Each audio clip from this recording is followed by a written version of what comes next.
यो यो यो जागो, क्योंकि अवतार 3 का ट्रेलर आ चुका है। एंड कमेंट्स में आप पहले मुझे बताना ज़रूर कि जब अवतार 1 रिलीज़ हुई थी तो आप कितने साल के थे और ज़िंदगी में क्या कर रहे थे, और अब जो अवतार 3 आने वाली है तो आप कितने साल के हो और अब क्या कर रहे हो। बाकी अब मैं आपको ऐसे ही एग्जिस्टेंशियल क्राइसिस देता रहूंगा, मगर अभी अवतार 3 फायर एंड ऐश का ट्रेलर रिलीज हो चुका है। एंड एक बार फिर हमें न्योता मिला है पेंडोरा की दुनिया में जाने का, जहां जेक भाई ड्रेडलॉक्स के साथ ऑरा मैक्सिंग कर रहे हैं। नेतेरी तो भाई अपने बच्चे नेतेयाम के मरने के दुख में है और अभी भी बहुत ही ज्यादा गुस्सा है, जो कि देख के आप समझ सकते हो कि एक कबीले वाली औरत को एक शहर का लौंडा समझाने की कोशिश कर रहा है कि बेबी ऐसा गुस्सा नहीं करते। बाकी अभी ट्रेलर देख के लग रहा है कि इनकी फैमिली अभी भी एक रन पे है, काफी ज्यादा डेंजर पे है, जहां उसी पे कर्नल माइल्स भाई वो बंदा एक जनरेशनल हेटर के लाइन में लगा हुआ है। वो अपने इविल प्लान्स के लिए एक बहुत ही डेंजरस कबीले के साथ हाथ मिलाने निकल पड़ा है, जो कि एक बिग डील है, क्योंकि ये जो नया क्लैन है वो जंगल, जमीन और पानी में नहीं रहता। इनके रिलीजियस बिलीफ, देवी देवता, जीने का ढंग सब कुछ अलग है, जिन्हें आप मूवी के टाइटल में मेंशन देख भी सकते हो। ये हैं ऐश पीपल, जहां अवतार फायर एंड ऐश के टाइटल से ही मतलब समझ में आता है कि फायर मतलब अग्रेशन, गुस्सा, सब कुछ खत्म कर देने वाली चीजें, एंड ऐश मतलब ग्रीफ, फिर से आगे बढ़ना, सब कुछ भुलाना, दुख। जहां उसी के अलावा कबीले की और भी बात करें तो अपने ऐश पीपल को विंड ट्रेडर्स भी कहते हैं, जो कि एक फायर नावी भी कहलाए जाते हैं, जिनका ठिकाना वॉल्केनिक रीजन में हुआ करता था। एंड ये बहुत ही aggressive anti hero and antagonist arc रखने वाले हैं अवतार 3 में। अब वॉल्केनो से जो इरप्शन हुआ है उसकी वजह से काफी सारी चीजें डिस्ट्रॉय हो गई, तो इनका अपने प्लैनेट पेंडोरा को लेकर काफ़ी ज़्यादा गुस्सा है। इसकी वजह से ही वो आसमान में ही रहते हैं, नीचे आना पसंद नहीं करते।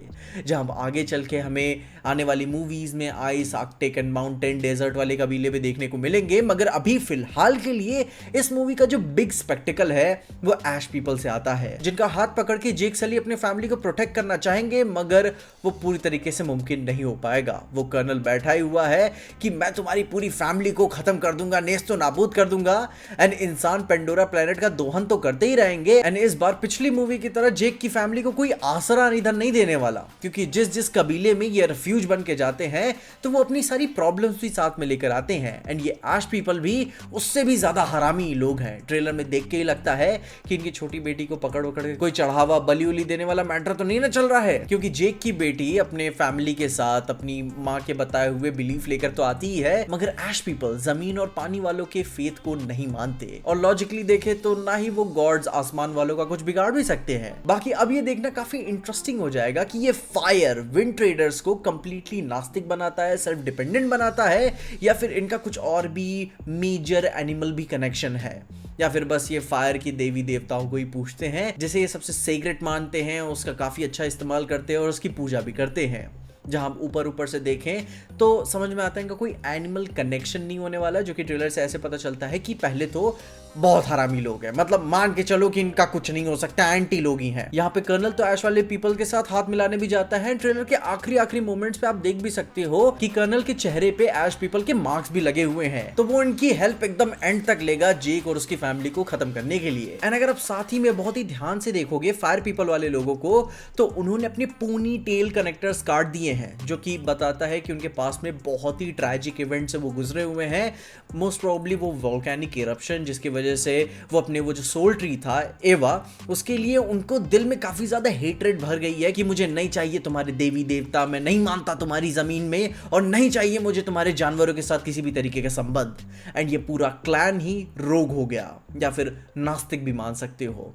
अब खैर ये देखते हैं कि एंड में उन्हें रियलाइज हो जाए कि ये इंसान किसी की भी सगे नहीं है, एंड आखिर में सब कोई लोग मिलकर ही कर्नल और उसकी इंसानों की आर्मी को हरा रहे हैं। लेकिन कंप्लीटली देख के लगता तो नहीं है, ऐसा फील हो जाता है कि जेक और उसकी फैमिली या फिर काफ़ी ज़्यादा लोग इसमें पकड़े जाएंगे, एंड कर्नल को लगेगा कि यस, ये वाली लड़ाई अभी के लिए मैं जीत गया, जिसकी वजह से आप ये बात मान सकते हो कि अवतार 3 अपने अवतार यूनिवर्स के कहानी को काफ़ी मेजर प्लॉट से चेंज करने वाला है, और वो भी बिकॉज किसकी वजह से होगा, ऐश पीपल की वजह से।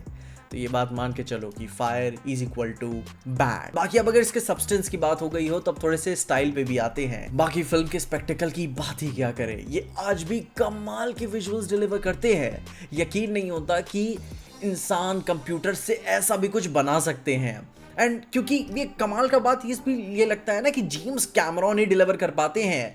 जेम्स कैमरॉन भाई कह सकते हो बंदा ट्रू विजनरी डायरेक्टर्स में से एक है। भाई ये तो मान के ही चलो कि 2 बिलियन तो ये ऐसे ही लेकर जाएगा हवा में। जब अपना कैमरॉन भाई ऐसा है ना कि देख लो मैंने माल अच्छा बनाया हुआ है, पूरे बाजार में कोई काट के निकाल दे तो गुलामी रखवा देना मेरी। एंड ये होता है कॉन्फिडेंस बंदे में कि भाई पैसा वो क्या चीज़ होती है, वो तो मैं कमा ही लूंगा। बाकी मुझे अगर इस ट्रेलर में कोई चीज़ बहुत ही अच्छी लगी इसके विजुअल्स एंड स्पेक्टिकल्स के देखने के अलावा, तो वो था इसका एक डायलॉग कि जब बोला जाता है कि your goddess has no dominion here. ताकि उसके अलावा मुझे जेक सली के ड्रेडलॉक भी काफ़ी पसंद आए। भाई यार बंदा मर्दाना काफ़ी है। बाकी सिर्फ एक लाइन से ही है पूरी कहानी स्टैब्लिश हो जाती है कि उसे और उसके लोगों को तुम्हारे ज़मीन के देवी देवताओं से कोई फ़र्क नहीं पड़ता, क्योंकि उसके लोग आसमानों में रहते हैं। एंड यार it's going to be a glorious bad age generational experience. मज़ा आएगा देखकर। मूवी बहुत ही खूबसूरत लग रही है एंड आई बिलीव कि इसका एक्सपीरियंस भी और भी खूबसूरत होगा एंड ये पहले से भी और बेटर होगी। It's simply one of those movies ना जिसे आंख बंद करके आप ट्रस्ट कर सकते हो कि भाई जाओ देखने, पिक्चर अच्छी होने ही वाली है, कि बस जाओ और पेंडोरा की दुनिया में खो जाओ। बाकी आप अपनी ओपिनियंस बताइए कि आपको अवतार 3 फायर एंड ऐश का ट्रेलर कैसा लगा। एंड यस अगर किसी को इसका IMAX वर्जन का ऑनलाइन ट्रेलर मिलता है तो प्लीज़ मुझे शेयर ज़रूर से करना, मैं और देखना चाहूँगा। एंड यस और भी वीडियोस इसके ऊपर आती रहेंगी। अवतार के फ़ैन और हम सब हैं। बाकी आप अपनी ओपिनियंस एंड थ्योरीज मुझे कमेंट से देते रहिएगा एंड तब तक के लिए देखते रहिएगा PJ एक्सप्लेन।